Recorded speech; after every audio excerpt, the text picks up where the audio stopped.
by the Philadelphia Eagles in Philadelphia that put Philly in the playoffs and put an end to the Cowboys season. Akers kicks it away. Felix Jones from inside the end zone will take a knee. Take a look at the offense, and it's an offensive line that's now playing with Doug Free out at right tackle, making his 7th straight start. But all eyes were on Tony Romo during the month of December, and he did not disappoint. 7 touchdowns, only 1 interception. Yeah, and of course during that time they're 2-2, winners of the last 2. Of course, the win that they had a couple of weeks ago there in New Orleans against the undefeated Saints at the time is really what has propelled this team to where they are today.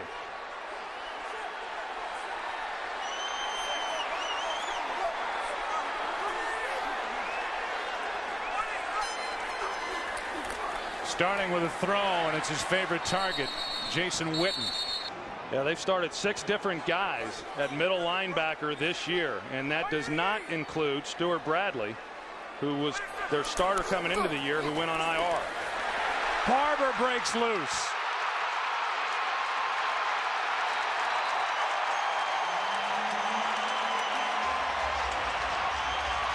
"32 yards before he's brought down by Macho Harris." Well, good start for the Dallas Cowboys. It's just going to be a slant to the weak side. You're going to see it right off tackle, and the line does a good job. John Phillips, the tight end, in at the fullback position, lead blocks, and it has been a while since Marion Barber has had a run like that.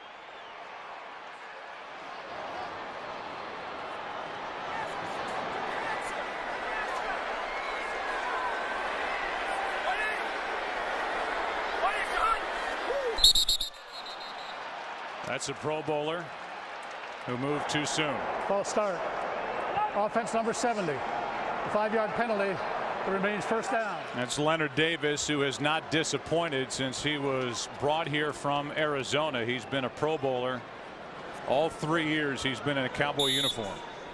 Yeah, that trade when they made it, or when they picked him up, it was not a trade, but when they picked him up, there were a lot of people that questioned that acquisition. He was regarded as a guy who had underachieved at Arizona, but you're right, Joe. He has been an awfully good player for this Dallas team. Former tackle in Arizona, he has thrived at guard. On 1st and 15, delayed handoff to Marion Barber. He takes it to the 40, a gain of 8. You wonder what's been going on with Marion Barber behind this offensive line. It seems like lately he has had less burst, and he has had a tough time picking up short yardage situations. 3rd and 1, 3rd and 2, 4th and 1. He's had a couple of decent runs here to start his day.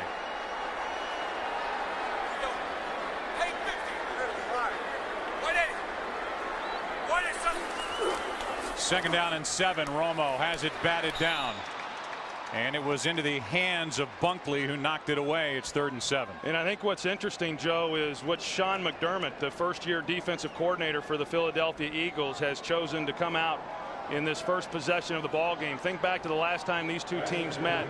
He blitzed them an awful lot. In fact, 59% of the snaps in that ball game were blitzes. So far, he has not brought the blitz.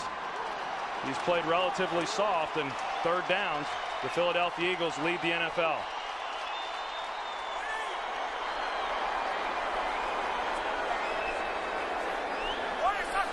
Here they come on a blitz. Romo throws, and it's incomplete. A penalty flag comes in late. Austin, the intended receiver. Sheldon Brown was on him, number 24.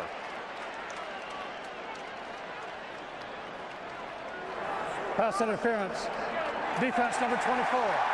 Penalizing the spot of foul and a first down. I thought Sheldon Brown might have got a hold of the jersey as Miles Austin starts to the inside. You see the right hand right there, and sure enough, it was a good call there by the official. Sheldon Brown, who has had an excellent season. In fact, many people within the organization felt that he was worthy of earning his first Pro Bowl bid. It didn't happen. But a tough penalty once you've been able to make a stop there on a critical 3rd down play. Brown with 5 interceptions, a career high. These two teams had 6 players each named to the Pro Bowl. Romo slips, throws, incomplete in the direction of Austin with a linebacker. Moses Foku out there in coverage at 2nd and 10. Well, Tony Romo here has been where he's done a heck of a job, because Asante Samuel, he's going to undercut Jason Witten. They split him out. That's where Romo wanted to go with the ball. He sees the relationship there with Samuel and sees that if he turns it loose, that ball's going the other way for 6 points. He got off of it. And talk about another guy, he did earn his Pro Bowl, as you see, his 3rd one. And you can do a lot of things defensively when you've got the corners that the Eagles have. Kill! 180! 2nd down and 10, and they run it with Marion Barber. Right side, blocker in front of him. Has a 1st down before he is ridden out of bounds by Akeem Jordan, a gain of 18. Well, the real key to this right now is Dallas is getting off the line of scrimmage. We were talking about Leonard Davis. Watch him come around in the block that he's able to make on Moses Foku, which is what springs Marion Barber. Of course, then you've got Kyle Kozar, the left guard. He's also leading the way. For a big physical group that this offensive line is, they're also a very athletic group, much more so than they get credit for. 3 carries, 58 yards in this opening possession for Marion Barber. Play action, Austin down at the 10. This is a Dallas Cowboy offense that had no touchdowns on their opening possession for the first 13 games of the season. They've done it now in back-to-back games. They scored a touchdown. They did so at New Orleans, and they did so last week at Washington when Wade Phillips' defense threw a shutout in a 17-0 win. Well, you come into this game and all the pressure was on the Dallas Cowboys, trying to prove that they could play well and win a big game like this late in the year. And this settles a lot of nerves when you're able to open up the game and go on a drive like this. 2nd down and 4, delayed handoff, Felix Jones, and it's well played by the Philly defense. Jones takes it for a gain of 1. Trent Cole was the first one there, and for Trent Cole, he's headed back to the Pro Bowl, although none of these players want to play in the Pro Bowl because the teams that will be representing each conference in the Super Bowl, those players who are Pro Bowlers won't actually participate in the game in Miami. Yeah, and there were some that weren't real fond of playing in the Pro Bowl anyway. They like that trip to Hawaii, though. Sounds like you're making an admission. 3rd down and 4.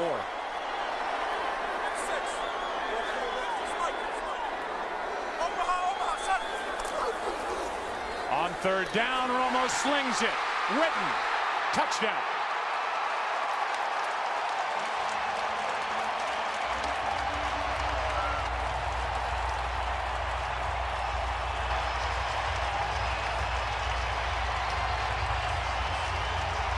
You know, if you're going to play the Dallas Cowboys, especially on 3rd down, you better jam Jason Witten up at the line of scrimmage. They failed to do so, and you can see Samuel's off in coverage. He tries to come underneath it and make a play. But that is where Tony Romo is looking to go with the football most of the time in 3rd and short yardage situations. And once again, Jason Witten for the touchdown. Witten was a leading receiver for Dallas the first time these two teams met, November 8th in Philadelphia. He has a touchdown. Cowboys took the opening possession down the field into the end zone, already have more points than they did in last year's season finale in Philadelphia when they lost 44-6, ending their season. Barber 58 rushing yards on that drive, and Witten his 2nd touchdown of the season. Don't forget that key pass interference penalty on Sheldon Brown that kept that drive alive that ended in the end zone. Baylor kicks it away. Rookie Macklin will back up and back out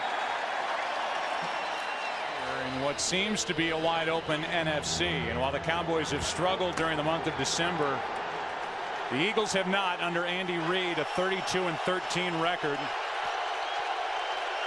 Granted, we are playing on the 3rd of January as we close out this season. How about Deshaun Jackson, 2nd-year pro, gets it on an end around, a 6-yard gain, and the shuffling and the question mark, Troy, as we look at the backs and receivers, the quarterback McNabb, a couple of Pro Bowlers, a rookie, and Jeremy Macklin. But what happens at the center position with Nick Cole taking over for a guy who was a rock, Jamal Jackson?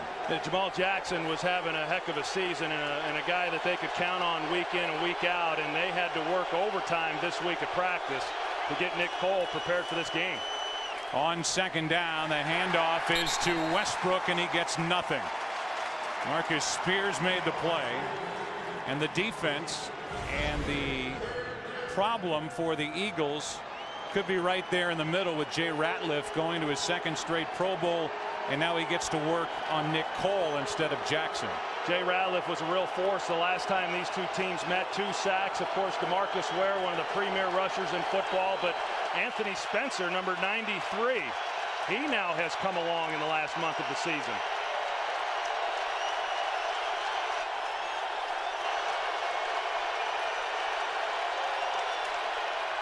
Out of the shotgun, McNabb is in trouble, and down he goes. Brady James gets his second of the season.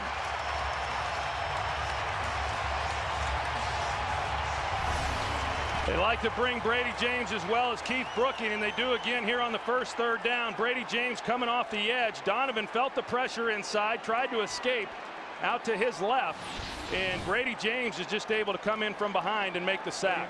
Nowhere to go with the football down the field, Joe. 3 and out for the Philadelphia Eagles. Dallas Cowboys, one of the hottest defenses in the NFL. Fair catch. The Cowboys start at their own 31. Pass is caught by Phillips.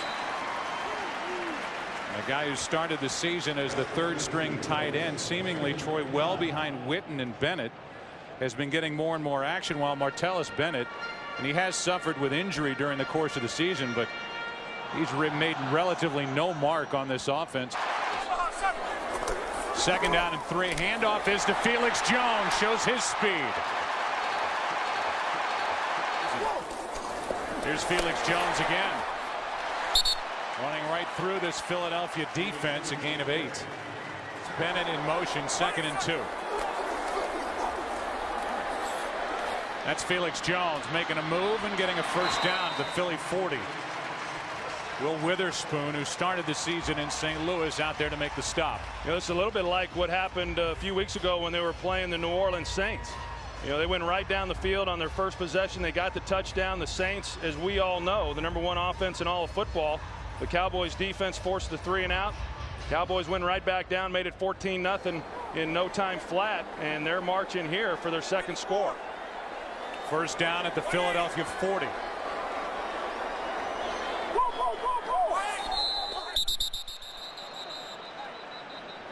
And movement at the line of false start. False start. Offense number 80. 5-yard penalty. Remains first down.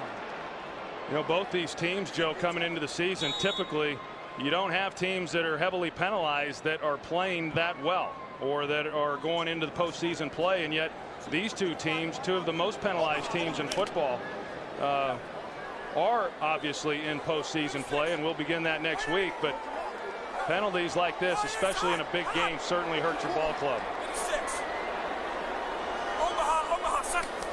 First down and 15. Delayed handoff. It's Felix Jones again to the 39. Felix Jones, for the first time in his career, has had 3 straight games of 10 or more carries. So while typically it's been Marion Barber as the feature back here with some Tashard Choice sprinkled in, we're seeing more and more of Felix Jones, who's getting healthier and healthier coming off that knee sprain as the season wears on. Yeah, and Felix Jones actually has run the ball pretty well here in recent weeks. He hasn't had the big 30-40 yard gains like people had gotten used to seeing from him earlier in the year. Again, somebody loses a helmet. Felix Jones takes it to the 35 to bring up 3rd and 5, a gain of 4. I just think right now, when you look at Philadelphia along that defensive front compared to the Cowboys offensive line, they're an undersized group. And Jason Garrett, the offensive coordinator, has done a good job here in the early going of being balanced. And oftentimes Jason Garrett has been criticized for getting away from the run early, especially early in games, and throwing the ball too often, but he has remained balanced here in this one.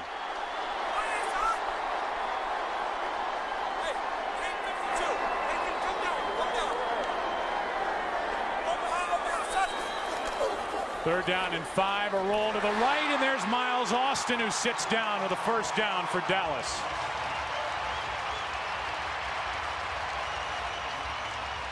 That's the guy that Sean McDermott is most concerned about, is Miles Austin. He's been on an absolute tear. Watch the hands at the top of this route. A ball that's up high, and knowing that he's got a linebacker coming underneath in a position to make a hit on him, and yet he extends himself and brings it in. Strong hands and an excellent route runner. I'll tell you what's strong on him, watching him warm up prior to the game. He's got big legs. He's a wide receiver, but he is put together. Yeah, he's the total package. I mean, as far as speed, quickness, size, run after the catch, he can do it all. Strength. First down, Marion Barber back into the action. And he's brought down by Cole after a gain of 3. When we talked to Sean McDermott, he did talk about Miles Austin, who's a Pro Bowler. He started this season as the 3rd receiver behind Roy Williams and Patrick Creighton. Now he's a Pro Bowler. First 41 games, 23 catches, 435 yards, 4 touchdowns. First start at Kansas City in October. 10 for 250, 2 touchdowns, including the game winner. Sean McDermott did not even mention Roy Williams. Wasn't in the conversation. Mentioned Creighton before he talked about Roy Williams. Romo throws, and there's Austin again. Sets up a 1st and goal at the 9. Gain of 11. Well, they bring the blitz off the edge, and then away from that, they've got to then drop a defensive lineman. Jason Babin, 94, becomes that guy. You're going to see him. He's going to drop, trying to get in the zone. And when you get locked up like that, you can tell how lost he is, because then Miles Austin becomes the guy who hits that area of the field. Macho Harris blitzed from the opposite side, and that's the zone blitz that you hear so much about. Here's where Roy Williams should be a weapon with his size. Delayed handoff. It's Barber. Marion Barber picks up 2. You know, you talk about, not talking about Roy Williams or not mentioning Roy Williams and why they're so concerned about Miles Austin when you consider where Tony Romo likes to go with the football, and then the completion percentages that accompany that. 71% of the time the ball is thrown to Jason Witten, he catches it. And you see way down at the bottom there, Roy Williams, only 45% of the time does he come down with the ball when they throw it in his direction. 2nd and goal.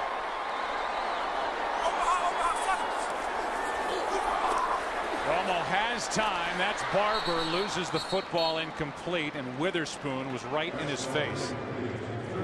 3rd down and goal.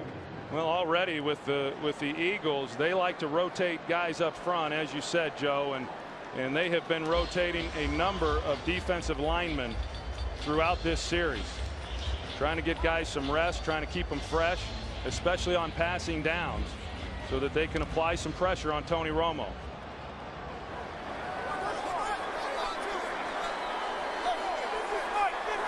12th play of this drive.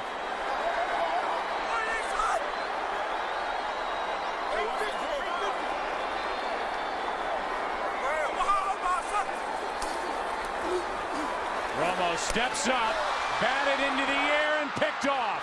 Exactly what Philadelphia needed. Joselio Hansen comes away with the interception, and it was Asante Samuel who knocked it into the air. Well, for Tony Romo, just his 2nd interception in the last 6 games. For the Eagles, their 25th interception of the season. I'm going to take you back and show you what happened as the Eagles start with it at their own 14. A screen, and LaShawn McCoy just fell down, and a loss of 4 yards. Back to the pick. Yeah, you're going to see the Cowboys go trips here. Tony recognizes pressure off this side. He directs the line, but look right here. He's got one-on-one on the backside with Roy Williams, but he never looks that way. Instead, he plays front side, and Asante Samuel jumps this route. There's the route by Roy Williams. He fails to get off the press coverage.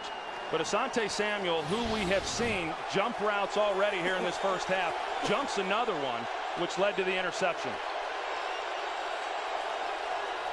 2nd and 14, and the pass is caught by Macklin.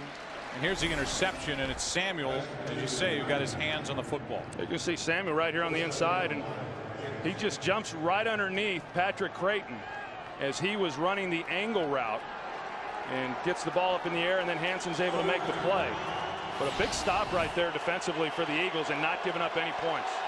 This is an Eagles team that's plus 16 in the turnover ratio, 2nd best in the NFL. 3rd and 7.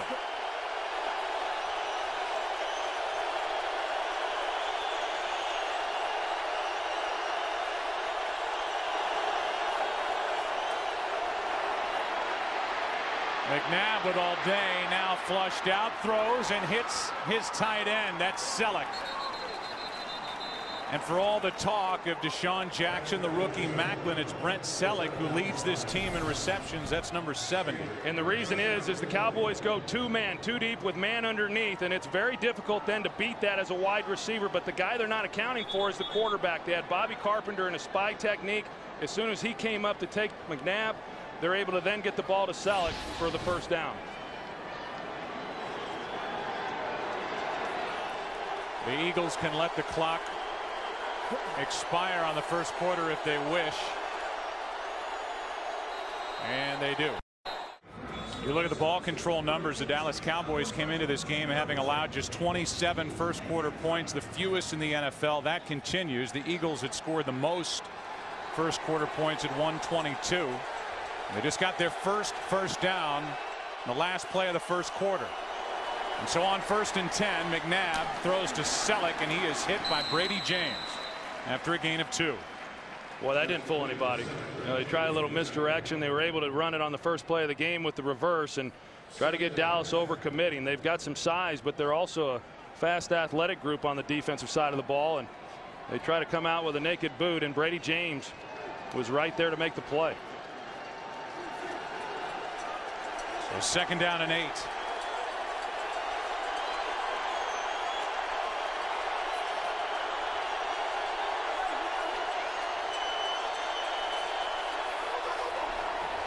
McNabb with good protection down the field for his home run hitter Deshaun Jackson. He overthrew him.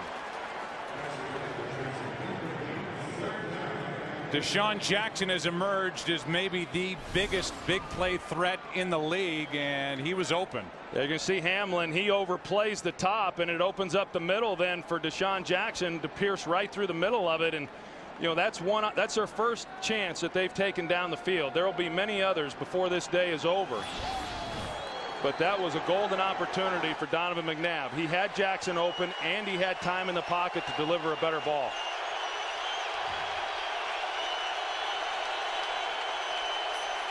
Third down and 8. Blitz coming from Dallas. McNabb throws for Selleck. Another big catch for Brent Selleck, who has a first down at the Dallas 41. 22 yards on 3rd down. And you got to protect against DeMarcus Ware in this pass rush. Jason Peters, going to the Pro Bowl, does a good job on him. But Brent Selleck, you know, what a year he has had. Excellent route at the top of that route by him. He starts him to the outside, comes underneath Carpenter. And when you're locked up man to man and you fail then to make the play, there's nobody else there to get to him until he's picked up quite a bit more yards. Brent Selleck, who wasn't even invited to the NFL scouting combine, has really taken off here in 2009 as Leonard Weaver, a first-time Pro Bowler, carries for a gain of 2. Selleck, who had a big first half last week in the win, which became a nail-biter at home over the Denver Broncos, has had a good start to this one here against Dallas. Well, we talked about it coming in as the Eagles go to no huddle. But you know, when you talk about the Eagles offensively, they have playmakers at every position on the field. And it has been a while since we've been able to say that. 2nd and 8. Pass broken up by Jenkins. Andy Reid called Mike Jenkins a guy who might be one of the best cornerbacks in the NFL, as he has really elevated his game in his 2nd year out of South Florida. He's been outstanding. He had a disappointing rookie year, but he came back. He matured a lot in the offseason. He spent a great deal of time working on his game, and he has been the best corner for this Dallas defense. I know that. And there's many that thought that he was worthy of a bid to the Pro Bowl. 3rd down and 8.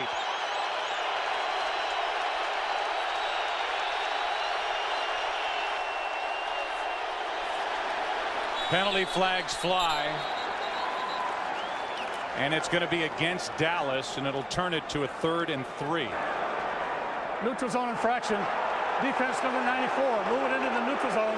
Cause the offense to false start. 5-yard penalty. Remains 3rd down. This was one of the concerns coming into the game. You're going to see Nick Cole at center here, and he's going to direct the offensive line. He's telling them where the pressure's coming from and where they need to get to, and then you got to worry about snap counts and everything else, and everything's a little bit different. The mechanics of getting the ball snapped and the play off and running. And at the end of last week's ball game against Denver, it was an issue, and it has been a little bit of an issue here in this game already. 3rd down and 3 now.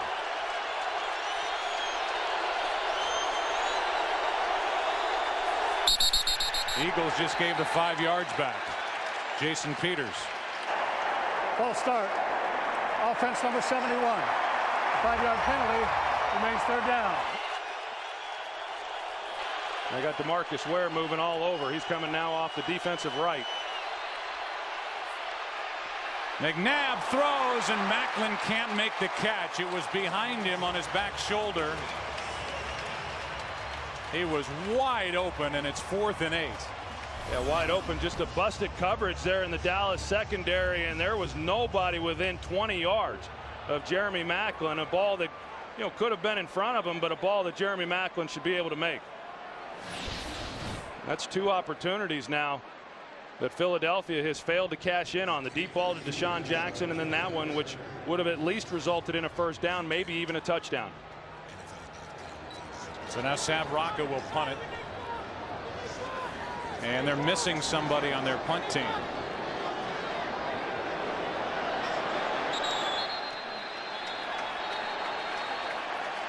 If they throw the flag, the Eagles probably wouldn't care anyway for delay of game.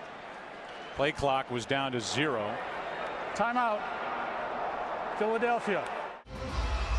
Going to break, we could see Ted Dasher, the special teams coordinator, saying, "My fault, my fault." I think anytime you see a play clock expiring, you panic and call timeout. That was a spot where they didn't need to. I couldn't agree more, Joe. That was not an area of the field where they really needed to burn a timeout. Here's a punt that goes into the end zone anyway after the timeout. Penalty flag was thrown. And it's a hold against Dallas.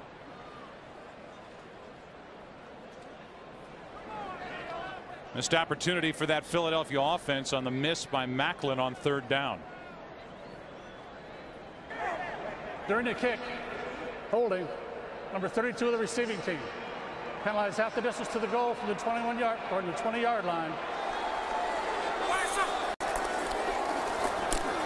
Hand off to Felix Jones. 2nd down and 7.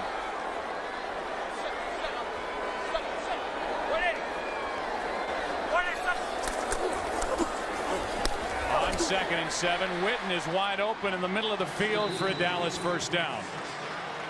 Gain of 9. I don't quite understand why Jason Witten has been as open as he has been. I mean, you're going to see him. He's just working a crossing route, and the linebackers just fail to pick him up. He's a very difficult guy to cover, because if you play him man-to-man, he's going to beat whoever it is that's covering him, whether it's a linebacker or a safety. Oftentimes they'll put a corner on him. We've seen Samuel on him already today. And then in zone, he's as good as any in the league in finding the holes. And he and Tony have a special rapport between the two, and they don't misconnect on many. Witten's up to 91 catches on the season, and penalty flags prior to the snap. Ron Winter is the referee here this afternoon.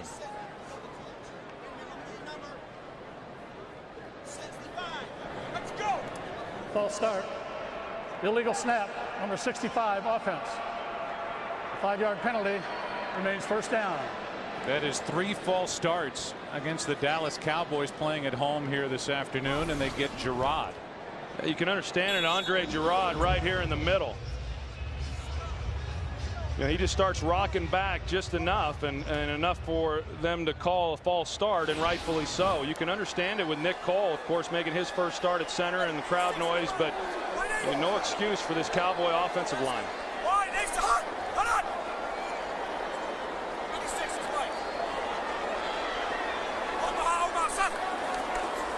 On 1st and 15, Romo throws. Patrick Creighton is wide open. And knocked down as he crossed the 45. They'll mark him at the 47, a 30-yard catch and run. So far, Philadelphia just has not been able to harass Tony Romo within the pocket. He's been given quite a bit of time to sit back there and find his receivers. There's been very few blitzes coming off the corner with free rushers. As you see there, just a 4-man rush playing zone behind it. I thought it was interesting in talking with Tony Romo just the other day. He said, I don't think teams can hold up against us playing zone because it's just too easy in today's game to pick those apart when you've got good receivers to get the ball to. Here's Felix Jones around the left end. Showing more of his speed. A flag is down at the 47-yard line.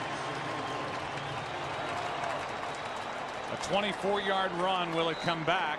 It looks like it. A hold against Dallas. Holding. Offense number 34. A 10-yard penalty. Repeat first down.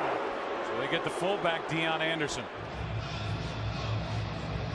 Dallas right now, I think if you're Philadelphia, you'd say you don't mind so much if they're running the football. I know the late Jim Johnson, he was never concerned about rushing yardage. He just didn't want to give up big plays. But the Cowboys have gotten some big plays in the running game. Of course, this past one just coming back. First and 20. Here's Marion Barber, and he spins his way to the 40, picked up 3. It's been Felix Jones more of late. Barber early on that first drive. Dixon made the tackle for the Eagles on that carry. And it's 2nd and 17 with the Dallas Cowboys up 7-0. I mean, going back to the last time these two teams played, the Eagles defensively held the Cowboys to only 76 yards rushing. And already in this half, you know, they're well over that. 99 to be exact on 12 carries.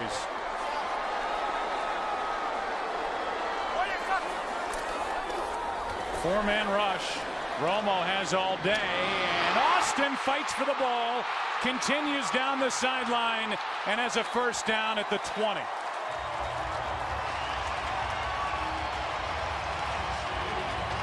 Well, the Philadelphia Eagles, they got a premier pass rusher as well in Trent Cole, and Flozell Adams assigned the duty of slowing him down, and he does a good job there on the backside for Romo. And you know, Samuel once again tries to make a play on this ball.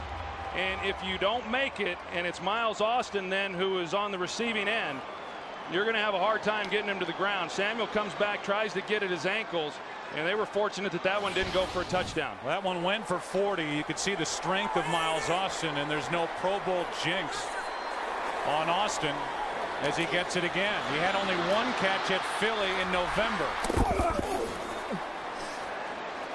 And the umpire, you could hear his microphone was right in the middle on that tackle at the 15-yard line.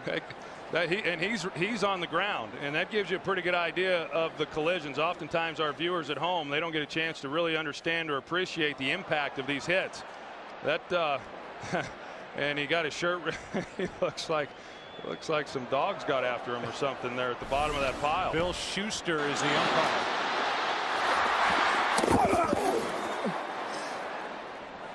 That doesn't sound like much fun. No, it's not. I can tell you it's not. 2nd down and 5. If you don't think so, just ask the umpire.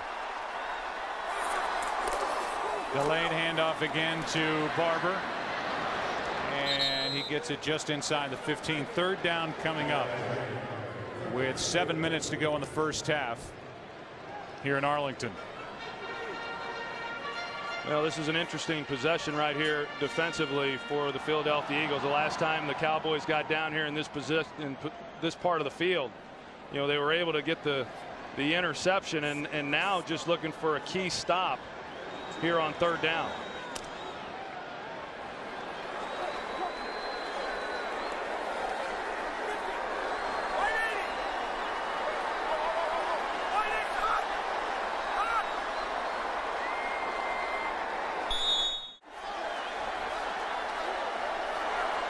There's Austin on 3rd and 4.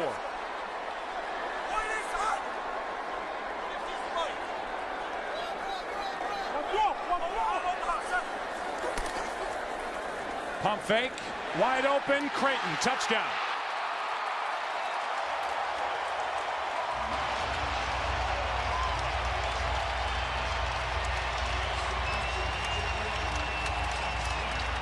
Joe, they run a high-low on corner Sheldon Brown. They run Roy Williams into the flat.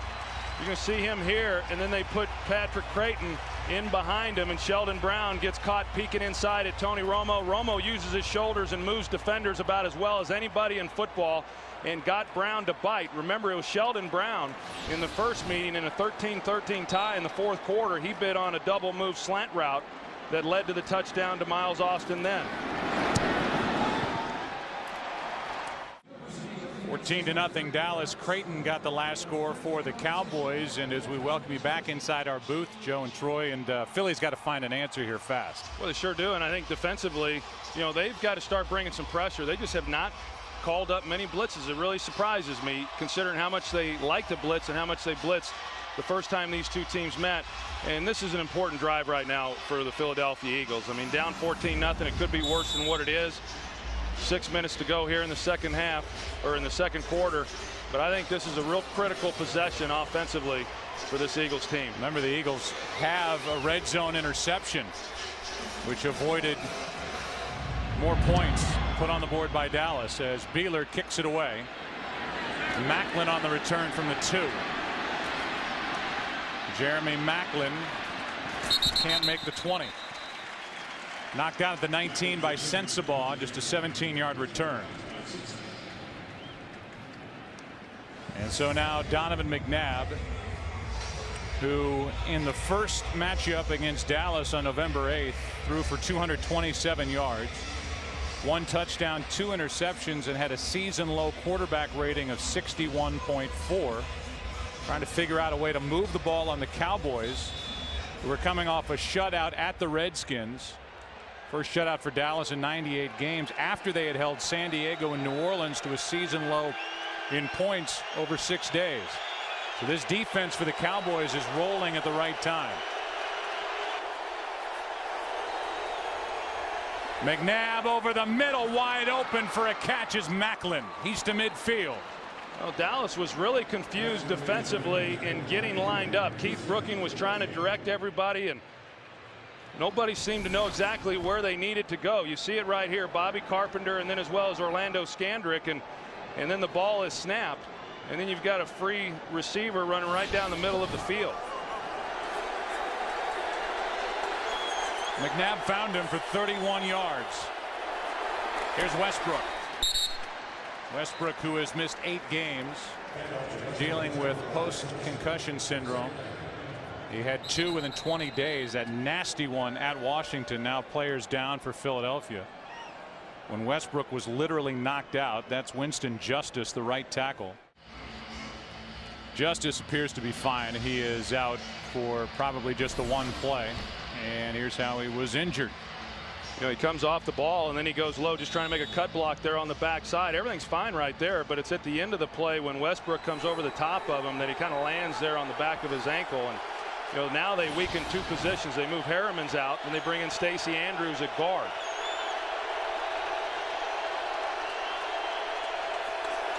Second down and 6. McNabb over the middle, hits Deshaun Jackson. Jackson is down inside the 20, out of bounds at the 14-yard line. A 32-yard catch and run for the electrifying Deshaun Jackson. And the first thing that they do is they want to test out that offensive line. Dallas does. You're going to see here, they're going to test the A gaps and see if those inside guys, Stacey Andrews coming off the bench, can communicate it and block it up. But Donovan has enough time then to get the ball to Deshaun Jackson. They're in man coverage underneath. And just an excellent job there. 18th catch of the season of 20 or more yards for Jackson. Winston Justice back in the lineup as McNabb lost the snap. Remember, a new center, and Dallas takes over. Ratliff comes away with a football. No, it didn't even look to me like McNabb was anticipating the snap. I mean, that he was expecting it to be hiked when it was. Just the simple parts of the game, whether it's the quarterback center exchange or out of the shotgun. New center Nick Cole, Jamal Jackson is out, and McNabb just dropped it. Yeah, McNabb clearly was anticipating the ball to be snapped, and it was a little bit low, but looked like Donovan might have taken his eyes off it just at the time that the ball was hitting his hands and failed to secure it. Not a great snap, but one that McNabb could have handled. And for Ratliff, his 4th fumble recovery of the season, which would tie him for the top spot in the NFL. And now each team has a red zone turnover in this game, and Dallas up 14. Takes over at their own 20. Romo underneath. That's Phillips again. And as Phillips is knocked down by Witherspoon, Phillips has a 7-yard gain. You know, I know coming into this game and visiting with Sean McDermott, he was very concerned about Miles Austin. And he was concerned about the big play ability of him, and so he knew that they had to mix things up. Couldn't get locked in just playing man coverage, couldn't just press all the time, had to play some zone, had to mix in some blitzes. But I am really surprised that we have not seen the Eagles blitz more than they have. It's been predominantly a 4-man rush that has not gotten close to Tony Romo. Here's Barber. Barber picks up a yard. 3rd and short coming up for Dallas, and Philadelphia needs a stop here. Get the ball back and get something on the board before the half. It's been a Dallas offense that's put together 3 long drives, one of 9 plays, one of 12, the other of 8. And it's 3rd down here.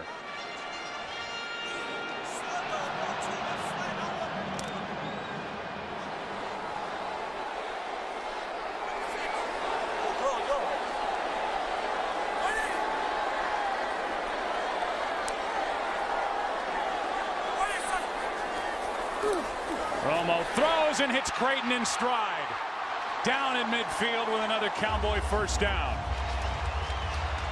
You know, so they're coming with a 4-man rush. It's not getting to Romo, and then they're not jamming any of these receivers coming off the line of scrimmage. Hansen is playing outside technique, which then opens the gate for the slant route. The only guy then that can take that away in a zone coverage is a linebacker, and on a 3-step drop, that's just not going to happen. And so you get the ball to Patrick Creighton inside, and nobody's able to make the play until he gets on the safety level.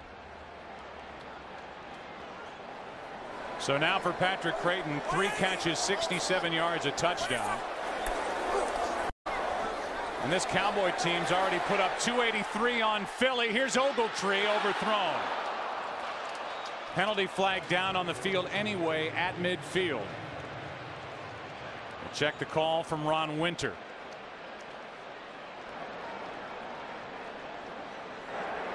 Personal foul, roughing the passer, contacted the head of the quarterback, 15 yards and a first down. Number 53 defense. So they get Foku. They don't. Dallas doesn't get the bomb to Ogletree, but they get 15 yards and another first down. Yeah, this time they did bring the linebacker blitzes, and that's why Foku was in position, and he gets the hand there on the face mask of Tony Romo, and it doesn't take much, as we all know. They protect the quarterbacks awfully well. And the Cowboys trying to get the ball to Kevin Ogletree, a guy who's been used more here recently, and one of those players who's really emerged with tremendous speed on the outside. On first down, handoff to Jones over the right side, and he's to the 31-yard line. Jeremiah Trotter, who was brought out of retirement on a 1-year deal September 29th, is in there to make the stop as we approach the 2-minute warning. It'll be 2nd down and 7. Each team has 2 timeouts left, and we'll take a break.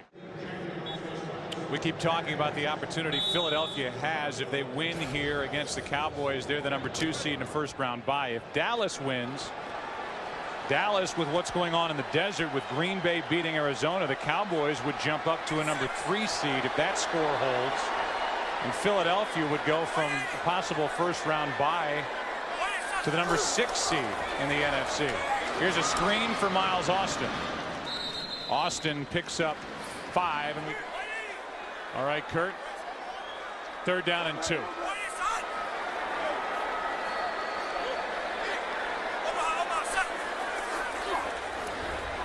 Here's one for Roy Williams, and he and Romo are not on the same page. I mean, this is devolving into something that's really embarrassing between Romo and Williams, to the point that Williams is on the wrong page. He tipped the ball for an interception last week. 2 catches the last 2 games.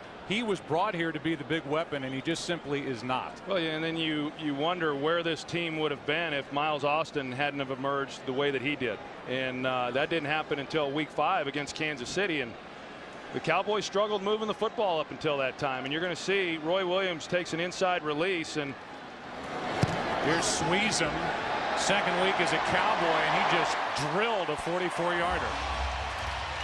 With 1:04 remaining to make it 17-0, and that puts a half smile on the face of Wade Phillips. But back to that third down play, and Roy Williams with the ball thrown his way. Well, Tony's under pressure, and so he's got to get the ball out, and they're running a little slant and go, trying the same route that Miles Austin ran against Sheldon Brown before. But once Roy started to go to the outside, that's where Tony Romo expected him to stay, and so he threw it up trying to give him a chance. I don't think they would have gotten a play anyway, but you know, those are some of the little things within a route that can sometimes throw a quarterback off. 24 games now, the 25th game with the Dallas Cowboys for Roy Williams. He has 57 catches total. And as I mentioned, 2 catches now over basically the last 2.5 games. And he was critical of himself this week, saying, I don't know how they can have confidence in me.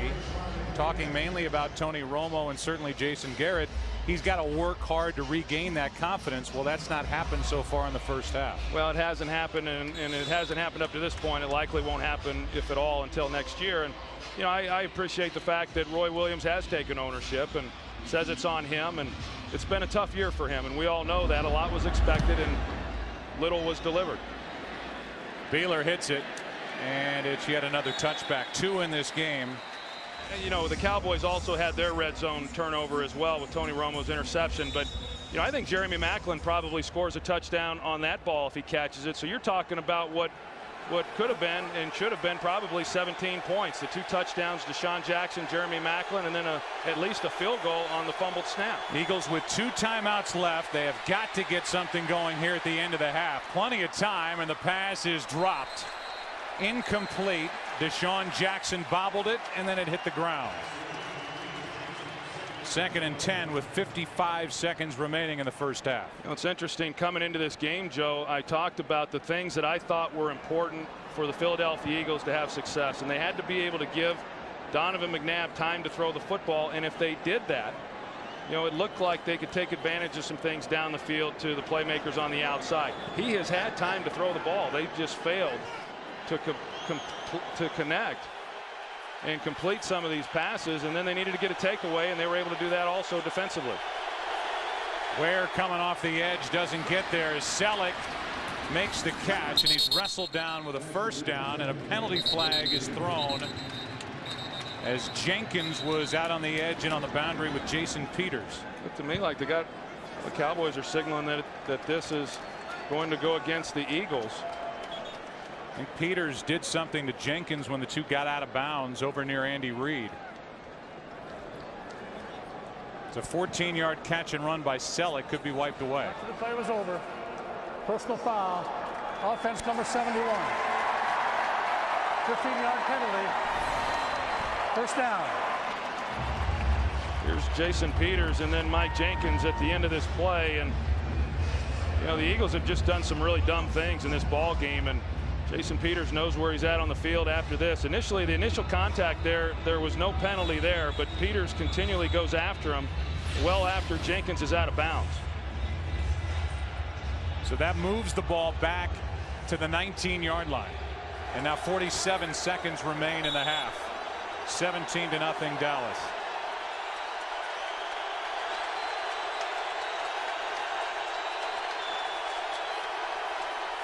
Over the middle, it's Avant, and he's smacked by Sensabaugh.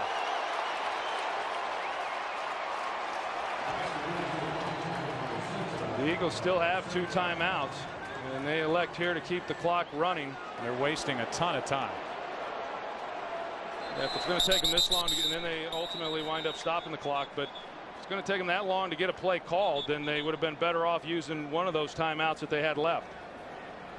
28 seconds remain now. 1 timeout. Roy Williams and the Dallas Cowboys for what they gave up and why he's still in Arizona. 2nd down and 2. McNabb hits Jackson, and Jackson drops it.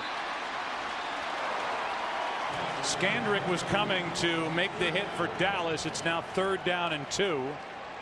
And you can see the frustration all over the face and in the body language of Donovan McNabb. Yeah, and this isn't what any of us expected to see out of the Philadelphia Eagles. I mean, this is a team that over the years has played well in these types of games. Not only played well, but has won most of them. And they came out here in this first half and they've just not played the way that we have expected them to play in these types of games. It's 3rd down and 2. There's Selleck for a 1st down, and the Eagles should spend their last timeout, and they do. 21 seconds left. 10-yard catch by Selleck, who's been the one guy that McNabb's been able to lean on here against the Cowboys in this game. Well, what a great find he was in the 5th round.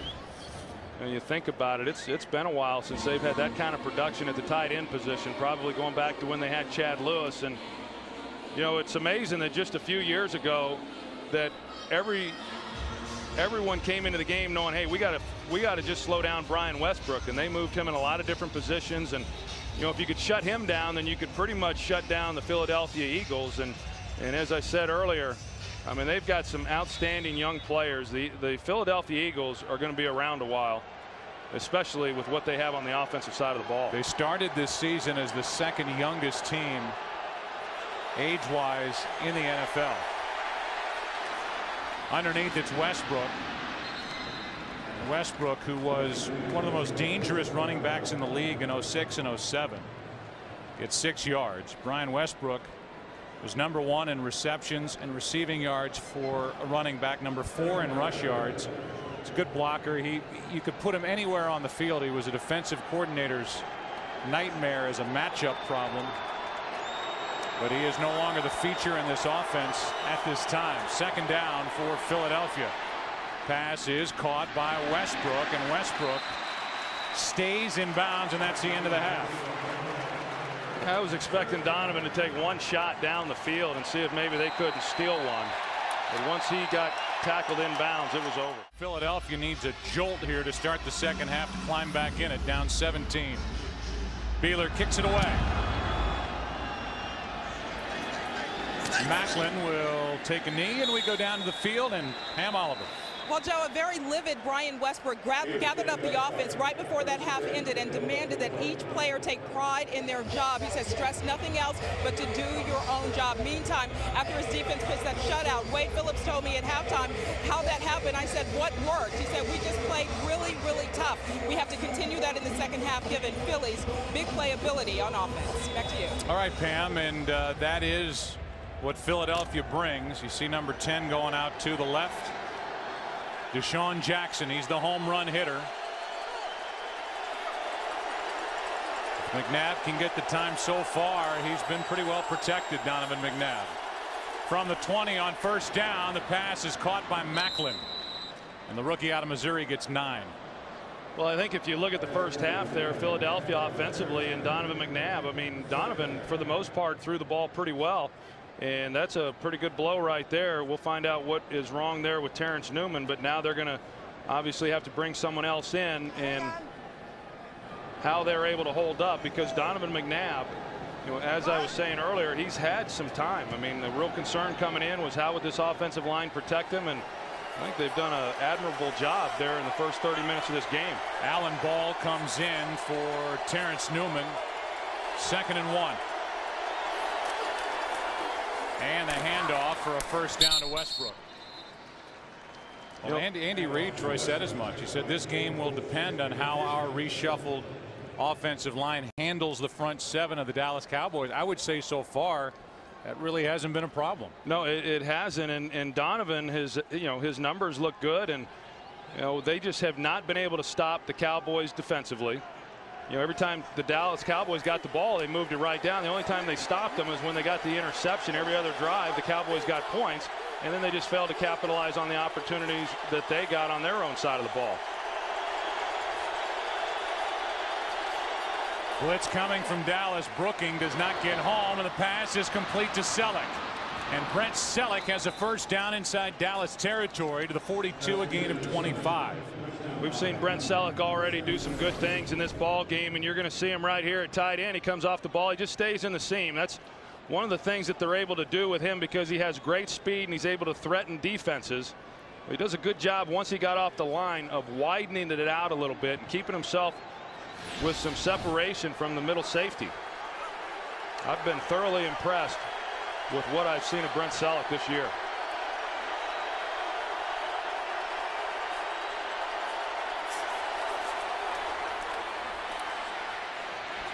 McNabb down the field and tipped incomplete, and Hamlin gets up looking for a flag. Now on second down, handoff is to Westbrook. Westbrook brought down by Alan Ball, who's played some safety. Now he's playing in place of the injured Newman, a gain of 8. And it'll be 3rd down and 2. You know, that's one of the reasons why this has been such an outstanding season for Donovan McNabb, because, you know, in addition to the way he has played, he has had to do it with a different cast of players, a young cast of players, and he's done an excellent job of bringing them along. It hasn't all gone well here today, but for most part this year, he has been very good in bringing them along. 3rd down and 2. McNabb over the middle, incomplete for Selleck. Sensabaugh in the middle of it for Dallas. And you can see they're in that position of the field to where they're going to go for it here. Actually, now Akers trots onto the field. I'm with you. I mean, this is a 53-yard try coming up if they do kick it, as Selleck could not make the play. Macklin was slow to get up.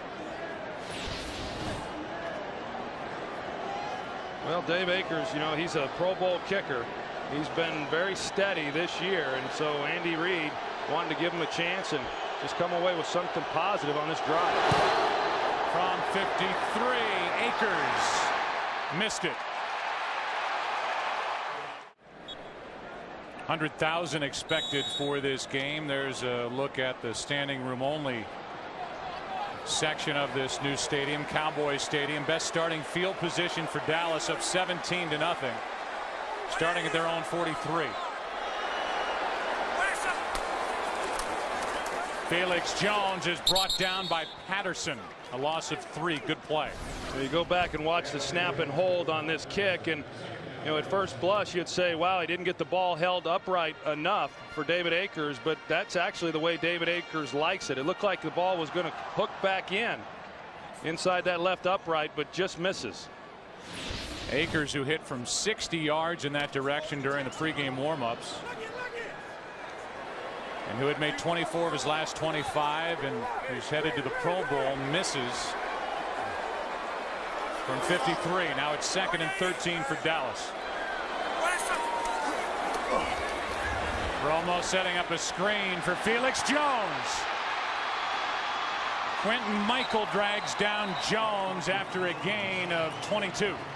Well, we kind of anticipated here in the second half that defensive coordinator Sean McDermott would bring pressure, and he did, and the Cowboys got him with the screen pass, but there is a penalty on the play. During the run, holding, offense number 65.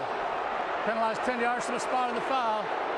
Repeat, 2nd down. Andre Girard, the center, guilty of a hold, headed to his 4th straight Pro Bowl. Tell you, that was set up beautifully too, because as I said, they brought the blitz, and it meant that they were then in man coverage, and if you can block the one guy who's assigned to the tailback, Felix Jones, you can get a pretty big gain, as they were able to, but it comes back because of the hold there on the center, Andre Girard. 10-10 in that important game for the Denver Broncos, trying to win to stay alive in the AFC playoff race.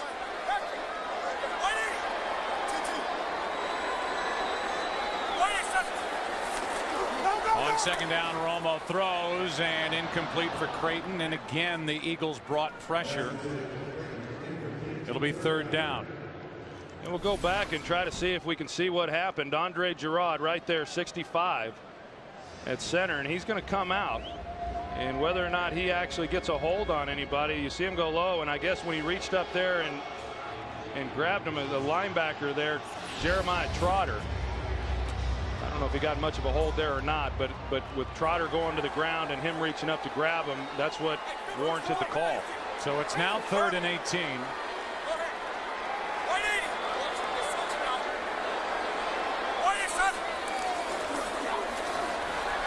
Romo flips it for Barber, incomplete, and what a good job by Tracy White. Sniffed out the screen, made the play, and that's the best effort so far by this Eagles defense in the game. Well, that's what they had to have. I mean, knowing how successful Dallas had been offensively there in the first half, to come out here the first possession for the Cowboys and not allow them to move the football and come away with any type of points, that's the kind of effort it's going to take here in this second half if they're going to claw their way back in. This will be the first punt for Matt McBriar.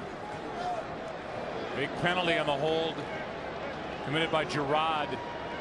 Wiped away a run by Jones and a first down, and now McBriar hits a big punt with Jackson waiting deep from inside the 15.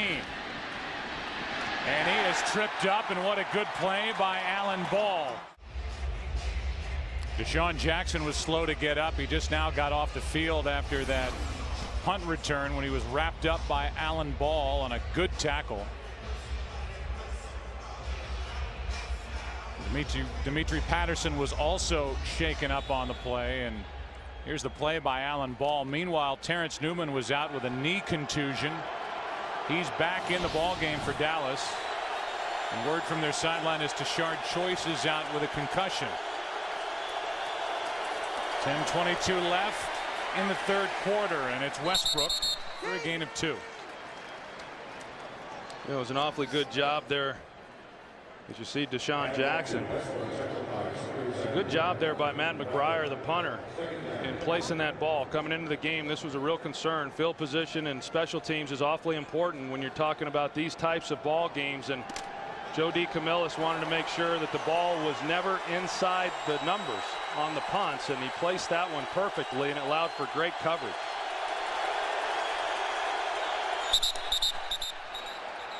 False start against Philadelphia. False start. Offense, number 62. 5-yard penalty, remains second down. And that is Max Gene Gillis. Meanwhile, we've talked a lot about Nick Cole, an undrafted college free agent out of New Mexico State.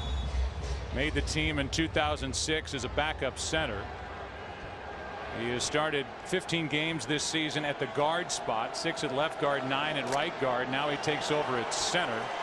Deshaun Jackson is back in for Philadelphia on 2nd and 13.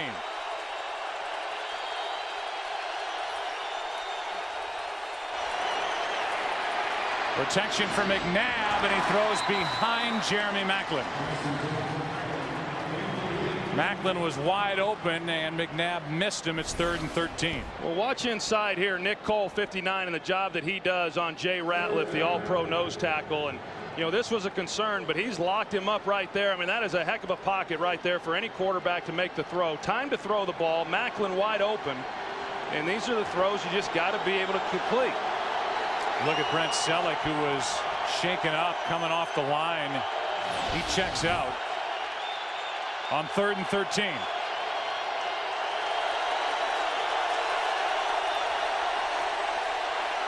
McNabb steps up and throws it into the ground with heavy pressure. DeMarcus Ware was in there for Dallas. And it's 4th down. I think Dallas defensively has just done a heck of a job for the most part of just throwing the Eagles out of sync. You know, when they do get something going, they have a penalty that then sets them back. But they've just not been able to string together enough good plays to get anything positive going. What a big difference maker for this Dallas defense of late has been Anthony Spencer and his progression. Here's Creighton on a hop. The NFC East division title is on the line. The Eagles trying to win here today to clinch a first-round bye. That's not going according to plan for Philadelphia. And for Dallas, a chance to go into the postseason on a 3-game win streak. Well, Dallas has been saying all year long this is a different team. It's a different makeup, and they like playing together, and this year was going to be different. And you wait and see in a game like this, how are they going to come out and play? And they have responded. They got off to a great start, which was real important for them. And they've played very, very well. And if they go on to win this ball game, then they get to come back next week and try to do it all over again against these Philadelphia Eagles. And they could very well be the number 3 seed in the NFC playoff race. With what's going on out in Arizona. Handoff to Barber.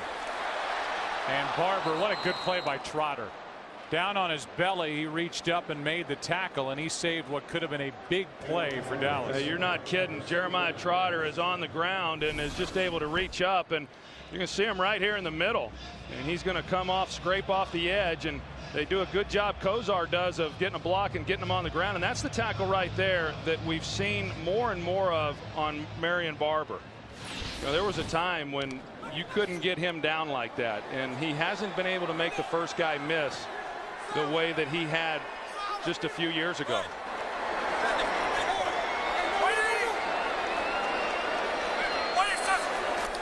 Second down and 6, and there's Bennett. Jason Garrett, the offensive coordinator. What did he dial up on 3rd and 6? Hey, turn down. 352. And play clock expired. Delay game. Offense.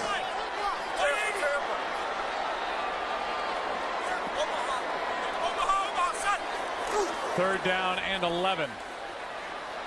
Romo just throws it in the direction of Witten. There was nothing there. Good work again by the Philadelphia defense.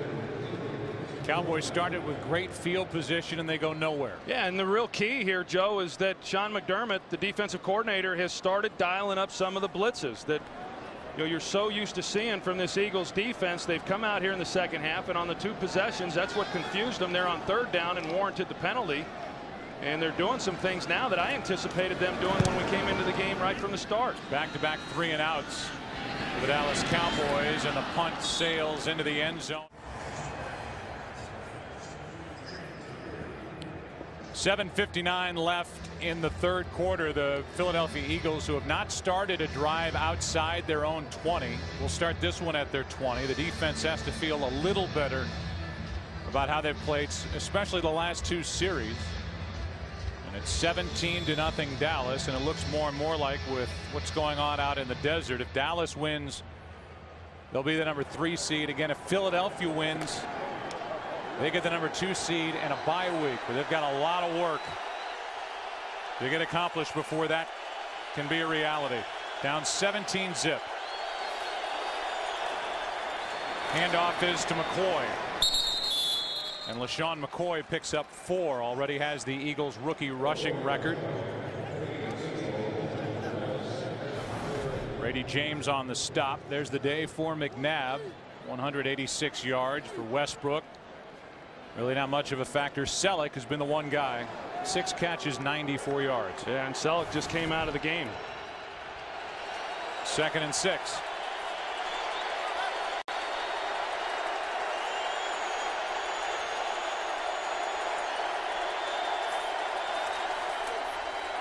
Underneath, it's Weaver. Started to run before he made the catch. The throw was down at his knees.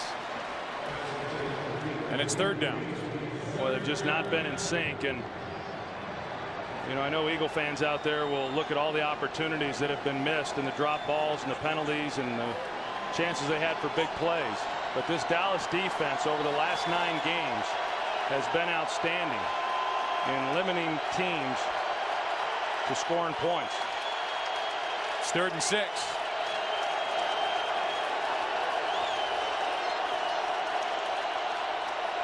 Extra men on the rush. The ball's knocked out of the hand of McNabb and kicks right back into his belly.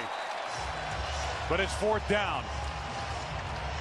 Knocked away by Spencer, and then it hit a foot or the ground and went right back into the gut of McNabb. Anthony Spencer comes right around the edge there on Winston Justice. And it hit the ground, and Eagles were very fortunate there. It looked like Donovan had some room again. He hadn't been getting a lot of pressure in the middle, and it looked like he had some room there to step up in that pocket and help those tackles out a little bit more than he did. Rocket hits a good punt. His best of the day, and it drives Creighton to the 21. Down the sideline. 6:40 left in the 3rd quarter. The Dallas Cowboys, this group of them, tired of hearing about 1996. It's the year the Dallas Cowboys last won a playoff game. It's the year the Dallas Cowboys last had a winning record after Thanksgiving in the regular season. They could do that with a win here today. Here's Barber. Gets knocked by Trotter, but Marion Barber picks up a first down and 14 yards. You know, that's where Tony Romo has gotten so good this year is utilizing the underneath checkdowns, and Philadelphia did a nice job really covering everybody down the field, but you know, given the time to let Marion Barber get out from protection and come underneath those linebackers and you know, turn a simple little pitch and catch into a nice gain.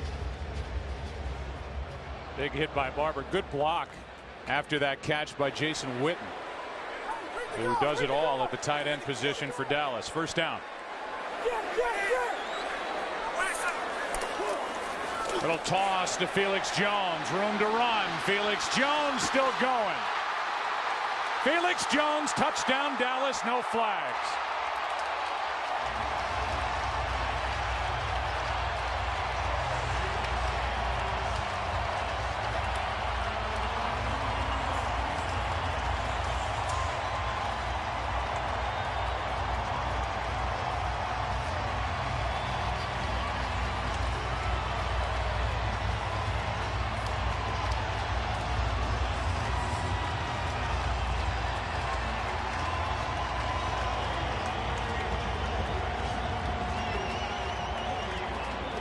.49 yards and a touchdown. You saw the reaction from Jerry Jones, who said during the week, in a way, this is our first playoff game. Trying to win for the third straight time, and the Dallas Cowboys lead 24-0. After getting throttled last year in Week 17 at Philly, 44-6.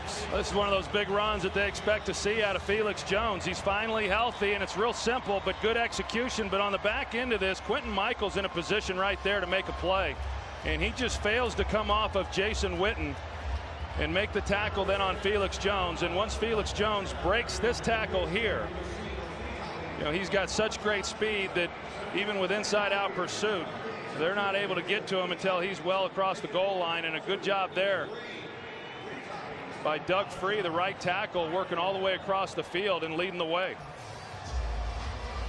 He blocked Sheldon Brown, and then Felix Jones took care of the rest. And there's Quentin Michael, the starting strong safety, who was taken out of the play by Witten. So a 24-0 score, and the Dallas Cowboys have had fun moving the ball, with the exception of the two previous times they had it.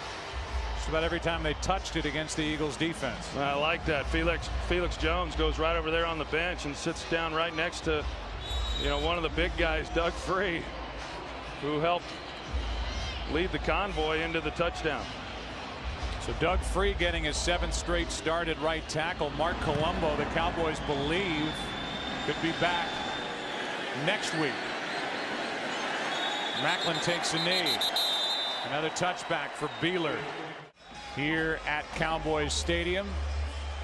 And now the Dallas Cowboys are taking it to the Philadelphia Eagles. Deshaun Jackson with 1 catch. He had 2 the first time these two teams met, for just 29 yards. And it's not like Dallas has really done much to take him out of the picture. It really has just been a lack of execution on the Eagles' part. They could get Bowen. Instead, they're going to say false start. Bowen came across. We saw this call earlier. See if they're going to get Bowen or if they're going to give it to the left tackle. Neutral zone infraction. Defense number 72. Moving into the neutral zone that caused the offense to false start. 5-yard penalty. It remains first down. I think that's a good call. We saw that earlier in the game with DeMarcus Ware against Jason Peters, and now it was Bowen. Well, I think if you look at Dallas defensively right now, I mean, at 24-0, and I was talking about their play here in the last 9. Only one time in the last 9 games has the Cowboys given up more than 2 touchdowns defensively, and so right now this is not looking very good for the Eagles. Pass underneath, caught by Westbrook, and Westbrook out of bounds just across the 35 with a gain of 10. Bobby Carpenter forced him out. For the Eagles this season, set a new team record. They beat the record that they put up last year for points scored in a season, 429. They've been shut out here today. That's how well this Dallas defense is playing The heels of that shutout at Washington and what they did to the Saints and Chargers. Well, that's the point. I mean, they've faced some awfully good offensive teams, and they've done a nice job of virtually shutting them all down. More pressure, and it's Spencer.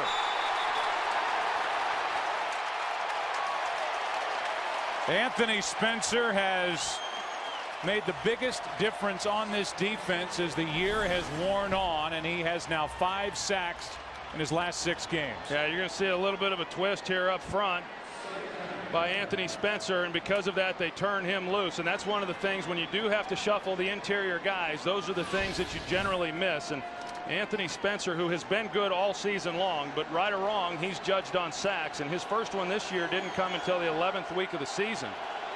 I'll tell you, since then he has been getting after the quarterback. McNabb on 2nd down is going to run and slides down up near the 34, a gain of 7. That's something, Troy, you talked to Anthony Spencer about.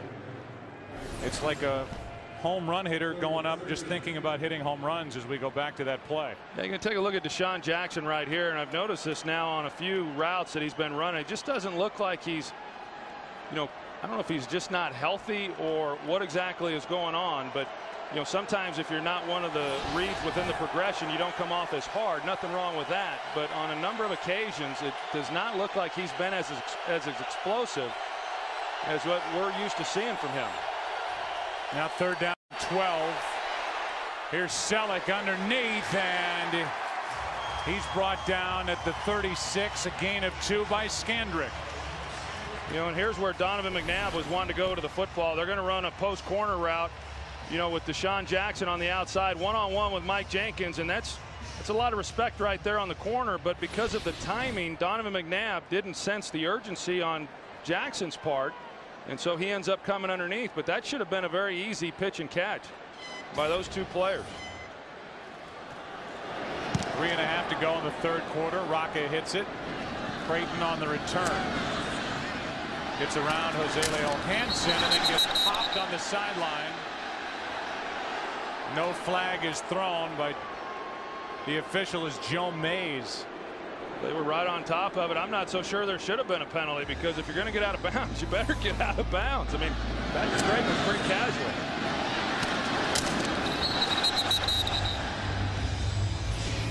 Looked like he might have had 1 foot out of bounds and then the other foot in the field of play.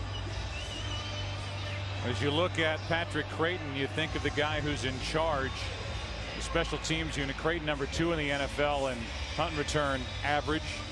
And Joe DeCamillis, a 44-year-old, has been through just a heck of a ride during this season. A broken neck back in May, 4 fractured vertebrae as the team's indoor practice facility collapsed.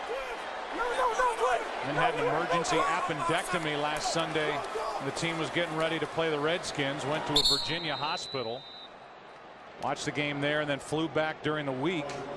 He's been through a lot, but he has really made a difference in the special team. Dallas. Well, and he sure has, and he was bestowed the highest honor by this Cowboy team by naming him the Ed Block Courage Award, and typically those just go to the players who have overcome a great deal, and he certainly qualifies as much as he has overcome, and a nice honor for him. He's done a heck of a job through some adverse situations. Jeremiah Trotter is down and getting the attention of the trainers for Philadelphia. It just, with 4 fractured vertebrae in the neck of Joe DeCamillis, just the way he's walking around, you can tell how much pain he's in. Add to that going through a burst appendix. I mean, this year it couldn't get to 2010 quick enough for Joe DeCamillis, and now Jeremiah Trotter's able to get up and jog off the field. 2nd down to 9 for Dallas, up 24.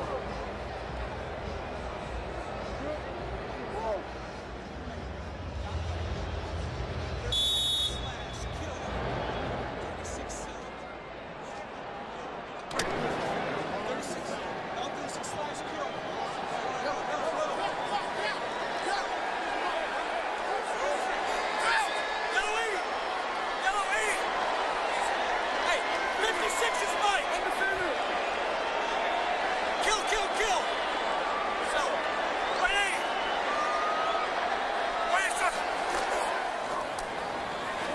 Romo throws for Ogletree. And Kevin Ogletree, an undrafted college free agent and a rookie, good for 15 yards. You're going to hear Tony Romo yell 56, 56.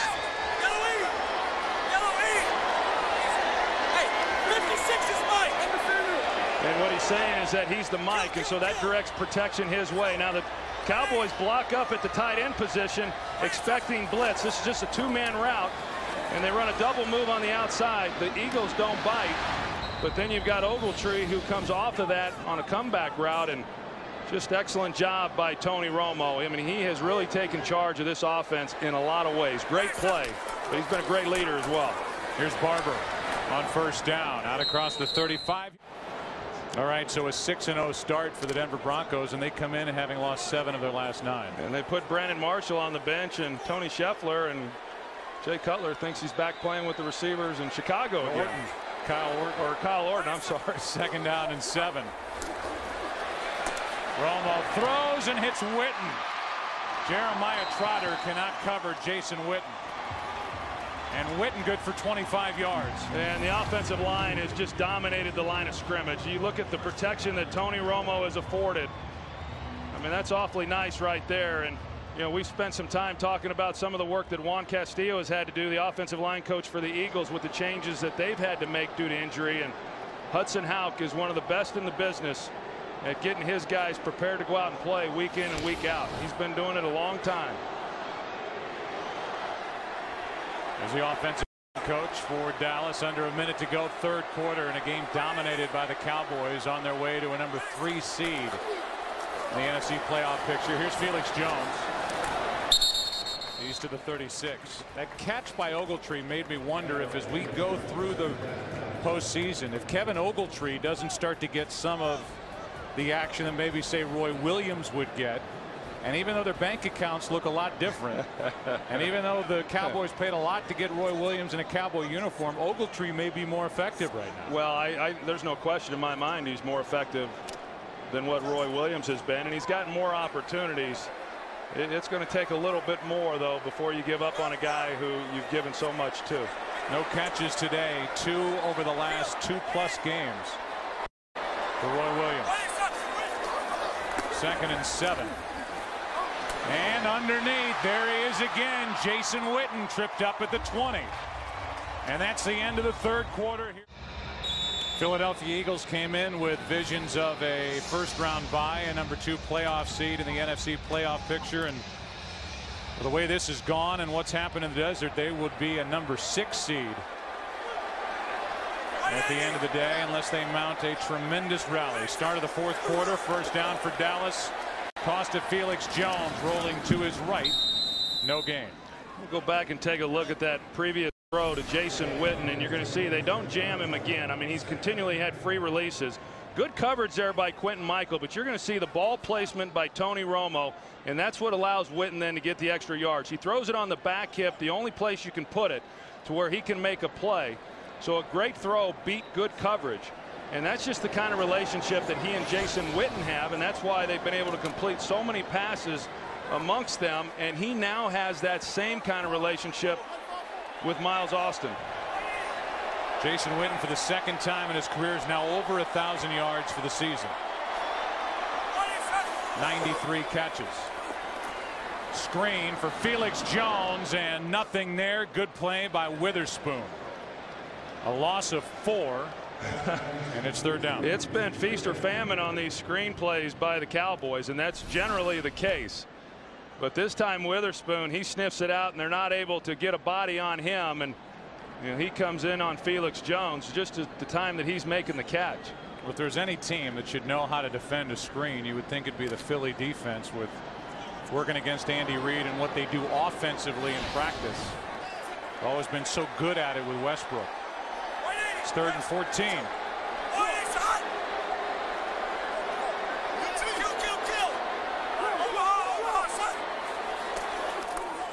Handoff to Barber as Romo fell down, and Macho Harris is taken for a ride. A gain by Barber of 12. It's 4th down, and the Cowboys can get another look at their new kicker, Sean Sweezum. The irony of Sweezum being a Cowboy is that he missed only 3 times with the Washington Redskins, but 2 for Washington in a game here that basically handed Dallas a 7-6 win, and then a miss at home against New Orleans, which could have ended their undefeated season earlier than it ended. Cowboys beat him to end that streak. He was out of a job, and now after Nick Folk, who missed 7 of his last 11, was cut. Here's Sweezum, who used to be a Cowboy, and now he pulls this one wide left. 24-0, and now starting at the 20.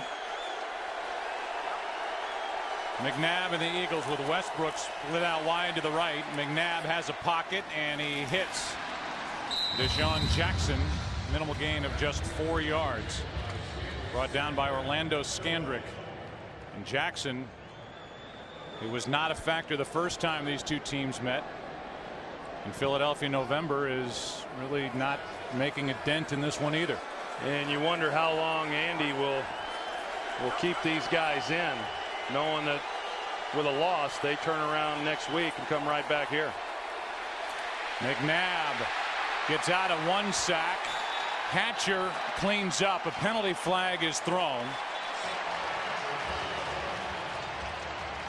And Jason Hatcher, who made the tackle on McNabb, did so without his helmet on. We'll check the flag. It's against Philadelphia. I think that just proves it's a little different mindset to play defensive line in the NFL. Most people would be hiding for cover, if your helmet comes off, not Hatcher. Illegal use of hands to the face. Offense number 62. Penalties declined. It's a 3rd down. And I guess Hatcher was on the receiving end of that. 3rd down and 14. That's the 4th Cowboys sack of the game. McNabb for Macklin, underthrown and knocked away by Jenkins.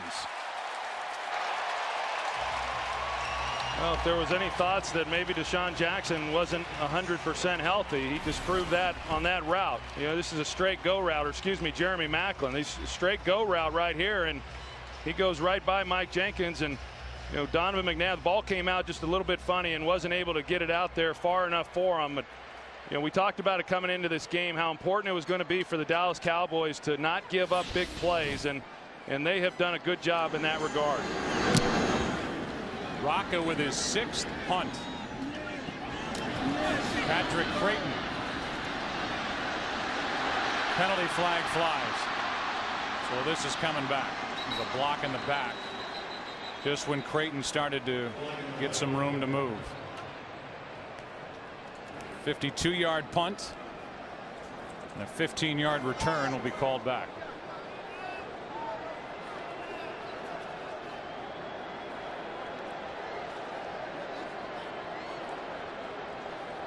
During the return, illegal block in the back. 89 the return team. 10-yard penalty. 1st down. Interesting side note as we go through the rest of this game.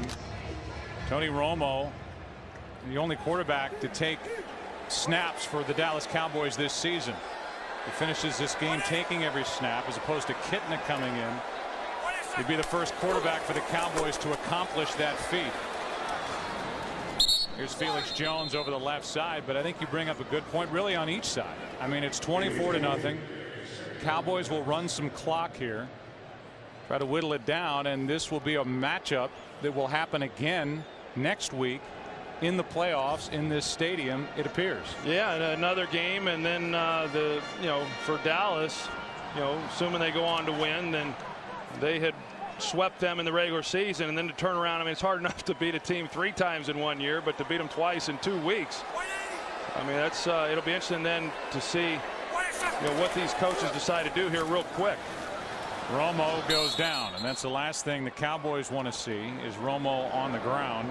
Mike Patterson in there to make the play, a loss of 4 on a sack, and that's the first Eagles sack of the game. That's how well Tony Romo has been protected here today against what is usually the fierce pass rush of the Philadelphia Eagles. Yeah, and if these two teams do play again next week, I think we'll see what the Eagles did here in the second half. We'll see them start that way in the second half. And in talking with Dallas, they anticipated a little less blitzing than what they had seen from Philadelphia in the first game. But I know that they were not anticipating that there would be only 5 blitzes in the entire first half. 3rd and 15. Romo trying to set up a screen, nothing out there, and now it's 4th down, and Romo is laying on the ground.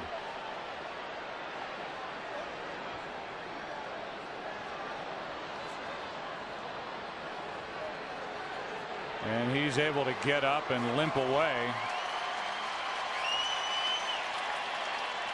I think Jerry Jones is on the bat phone right now down to Wade Phillips and saying get him out of the game. It's an earpiece, evidently. It's Bluetooth bat phone. But let's see exactly what happened. It looked like it came down low on him. Oh, well, he got a late hit. I don't know if it's just the way he landed on his back or. Here's Jackson. Jackson's forced out near midfield.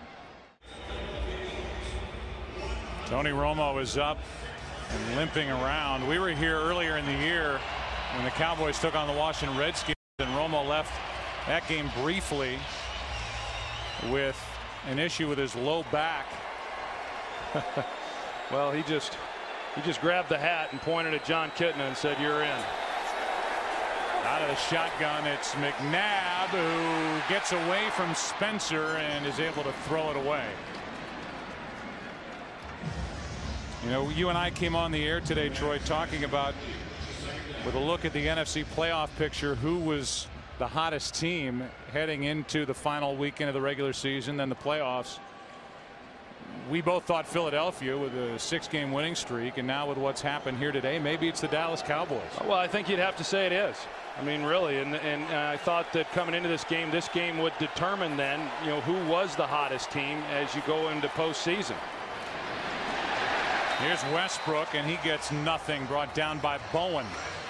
But the one thing about it, and it's been discussed, and these players in Dallas understand it, that this is a nice accomplishment to win the NFC East. Not easy to do, competitive division, but now they have to come back next week in a playoff game and win their first playoff game in a long time. And if they fail to do that, then it certainly will take away from what they did here today.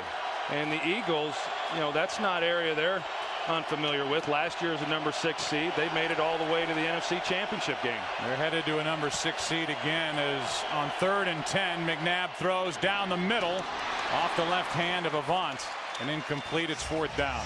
And I'd be real surprised if we see Donovan McNabb or a number of these players any longer in the second or in the rest of this ball game. And when you think about this division, this will be the 13th time in the last 18 years that either Dallas or Philadelphia has won the NFC East.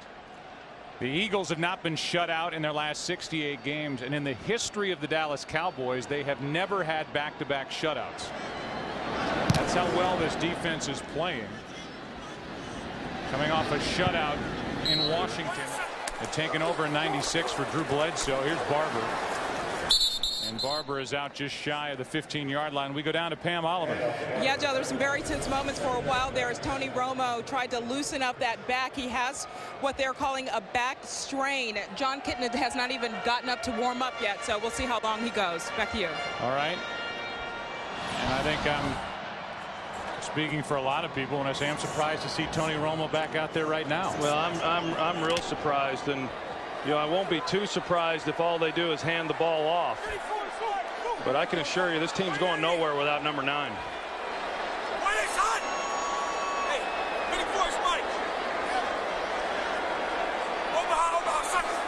Second and 7. Play action. Romo steps up and down the middle, hits Miles Austin. People talk about a 1,000-yard season. That's not what it once was, but 2,000 yards now, that's unbelievable. Here is Felix Jones looking for somewhere to go, and he ends up losing 3. Quentin Michael there to make the stop. First guy there was Foku. You think about the Dallas Cowboys and where they were even the last time they went into the playoffs. They won the division in 2007. They started that year 12-1. but they ended the year losing 2 of their last 3. They had the bye week. That was the Tony Romo's in Cabo week, and they come back and lose to the New York Giants. We showed you that last play, the interception thrown to McQuarters at the end of that game. This is a team now with a hot quarterback and a defense that's playing some of the best football in the NFL. 2nd down and 12, and Marion Barber is thrown down by Darren Howard.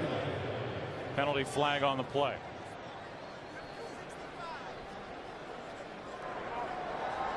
Holding. Offense number 65. A 10-yard penalty. Repeat 2nd down. It's another one on Gerard. Now you talk about Wade Phillips and what they've been able to do since he took over as head coach. He's won 66% of his games, but he knows as well as anybody what the standard is. I thought he had a good line though when he said that when they talk to him about not having won the big game, he said they only call them big games when you lose, and there's a lot of truth to that. And coming into this ball game, this was regarded as a big game. And so he needs to win the biggest game, and he certainly needs to win a game in January. But this is a nice win for Wade Phillips and his Cowboy organization. Phillips, who was 0-4 in his career during the postseason as a head coach. And now Romo throws, pass caught by Witten.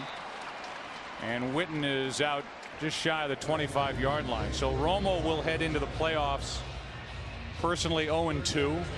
And his head coach, Wade Phillips, will head into the playoffs 0-4, and Romo, even at the end of that little dump off pass, took a shot to the back. Well, and you talked about it, some of the injuries that he has had, and he's had to nurse his way through. He had the ribs earlier in the year. He had a contusion to the back, so that becomes a problem, and he is moving very gingerly. And like I say, they don't need me to tell them. They are acutely aware of the fact that they're not going to do what they want to do without Tony Romo. Romo throws and hits Patrick Creighton, who's had a big game.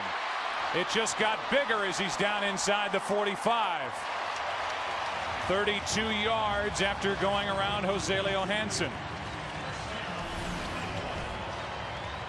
Patrick Creighton, this is where he's really good in the slot. Not the fastest guy, but he's got excellent quickness in and out of the break, and good job there. And that's an area where they had some success the last time these two teams met, and they're able to make another good play there to Patrick Creighton. We welcome in a new audience joining us here. It was a battle for the NFC East. The Dallas Cowboys have been in control since the beginning. First possession, got it into the end zone, and now Romo hands off. That's Felix Jones, who's been busy here today. And Donovan McNabb and the Philadelphia Eagles, the number 6 seed, and these two teams will have a rematch here next weekend. Felix Jones plows his way to the 35. And we look at the record, Troy, over the last 3 games for these teams headed to the playoffs. In New Orleans, to that 13-0 start, they've lost 3 in a row. Yeah, today's I don't think meant too much, but there's some real concerns, and they've got to get healthy. And you talk about Dallas. I think right now Dallas is exercising some demons from last year. That loss that they took in Week 17 to Philadelphia, it had a lasting impact on them, and they felt that they were able to overcome that to a certain degree in the win at Philadelphia earlier in the year. But they're hoping that after this win they can put that entirely to bed. Marion Barber on 3rd down gets nothing. And captivity has gone dark here in Arlington. In fact, all of the scoreboards are out. There's been a power outage. Maybe Jerry stepped on the plug or something. That's the first time I've seen Jerry Jones stand up today. That will get your attention. Now it's back on.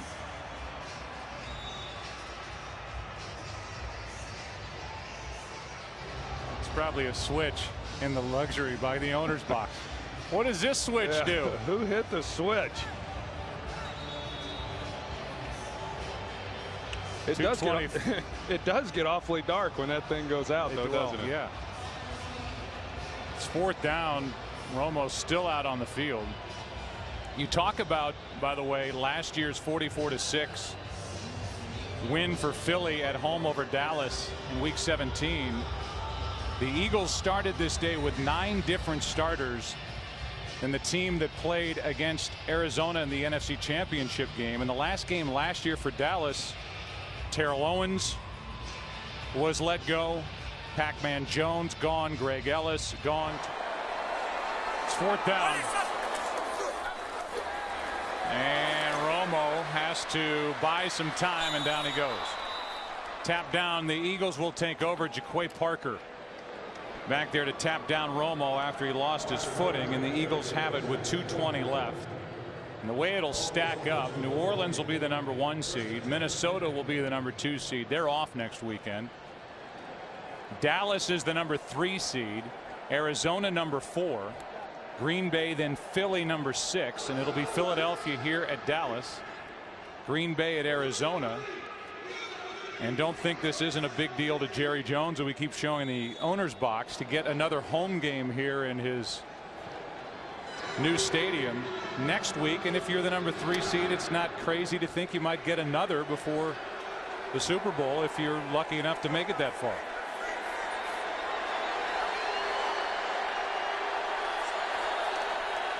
.220 left. McNabb still in the game. And it's Macklin on the catch, out of bounds with a Philadelphia first down.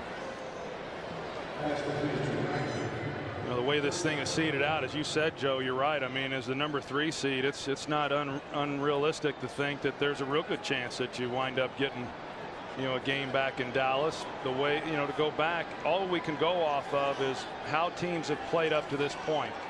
Dallas clearly playing very good football here over the last 3 weeks. Prior to this game, Philadelphia had been. New Orleans, there's some concern. Minnesota came back, played well, but they haven't been hitting on all cylinders either. Now McNabb's trying to avoid a sack. Penalty flag is thrown. Looks like a hold, and Avant drops the football. And it is a hold against Philadelphia, and a lot of the starters, including McNabb, still in the game, even though these two teams will meet next week. Holding. Offense number 29. 10-yard penalty. Repeat first down. I mean, when you see Donovan McNabb scrambling around, as we've seen Tony Romo scrambling around in a game that's 24-0, and you've got a playoff game coming up next week, I don't understand the point why McNabb or Romo still in the ballgame. Doesn't seem worth it. Well, I agree. I mean, Andy Reid's been at this a long time, as has Wade Phillips. I mean, there's got to be some reasoning behind it all. But, you know, as I said about Tony Romo, well, same holds true with the Eagles. They're not going anywhere without Donovan McNabb either. McNabb, who missed 2 games earlier in the season, as Kevin Cobb showed what he could do.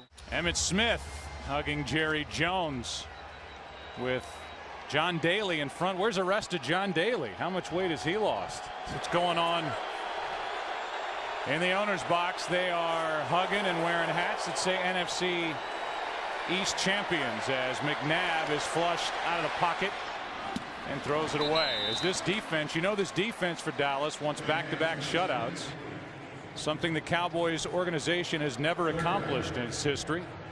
3rd down and 11 for Philadelphia. Well, I mean, hey, we talked about the job that they have done, and teams move the ball on them. You know, it's not like they're an overly dominant defensive group and nobody can move the football, but teams just are not scoring. I mean, when teams start getting near the red zone, and as far as not giving up big plays, they are awfully good, and they've made it hard on some of the top offensive teams here in recent weeks to put points on the board.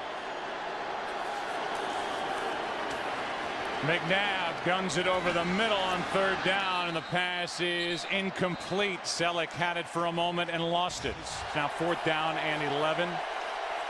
McNabb airs it out. Macklin downfield, and it's incomplete. Cowboys take over on downs. Jenkins was there defending for Dallas. It looked like Macklin was looking at Hamlin, and Hamlin was looking at Macklin. Of course, Jenkins is in coverage, but right there, Macklin's looking at the safety the entire way. He's not even trying to make a play on the ball. That makes it even tougher to catch it when you're not looking at it. Well, his eyes were on Hamlin the entire way. And Jenkins finishes off another strong day. Deshaun Jackson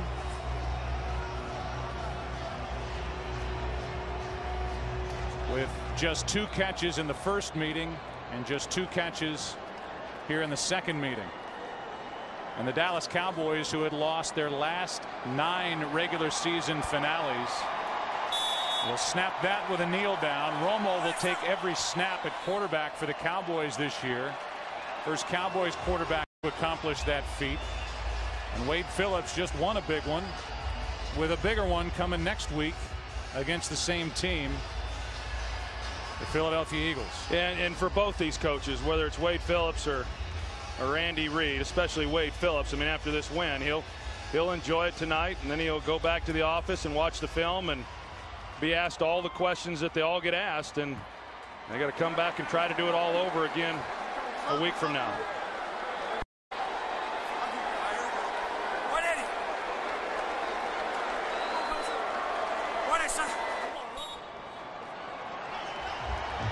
Need one more kneel down before the end of this game. Witten 76, a touchdown, and Creighton a 99-yard day with a touchdown. And this Dallas defense allowed just 228 yards by what has been a high-scoring Philadelphia Eagles offense.